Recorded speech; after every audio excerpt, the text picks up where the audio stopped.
as a writer, I lie for a living, but in an effort to tell the truth. That's what I do. I'm interested in our behavior and, even why you guys love doing what you do. There's a reason for it. There's a reason why all of us, some people don't even understand or respect or honor their passion.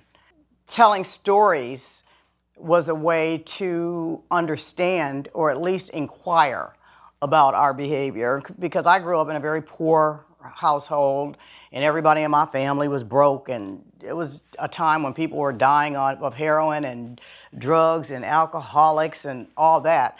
And I just wanted to know why it was so hard to be happy and to do well and to prosper.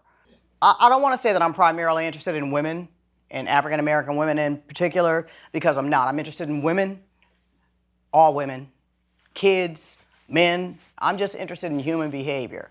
But what's close to me is women and the quality of our lives, because it has a trickle down or a trickle across effect. All of us aren't parents.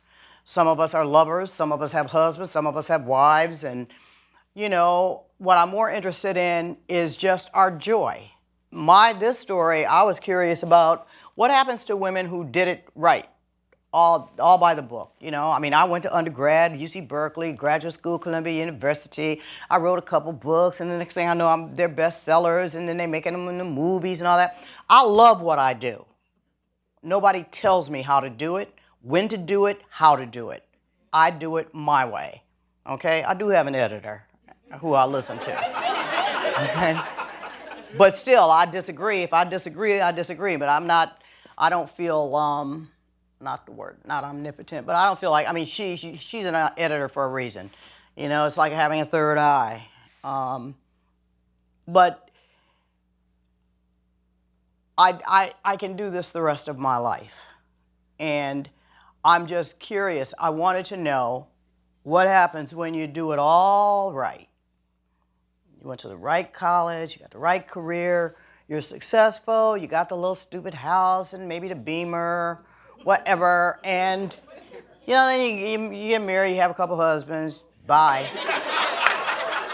And then you have the kids, one goes to NYU, one went somewhere else, they're successful, they live in Silicon Valley. And then you look around and you're like, is this it? Is this it? You haven't flatlined, but it's called, I guess, inertia, where like every day is just the same. And for some people, that's fine. But sometimes when you get to be in your 50s, you start thinking about, wait a minute. And especially young people think that it's all downhill after, like there's this line of demarcation, I guess, at 45 or 50 that it just... And so, I just believe that as women and as human beings, period, men and women, but mostly women, that we don't give ourselves enough credit. We buy into this, forgive me if this is illegal, but into the bullshit about getting old, that we all get fat and we're unattractive, we're not sexual beings and all that. I just do not buy it. I don't buy it. And I think too many women fall into it, especially menopause. We all know what effect, and maybe you guys don't, but it does have something, it changes you. But you don't have to get all, it doesn't have to be a negative experience. And I don't believe that it is all downhill from here.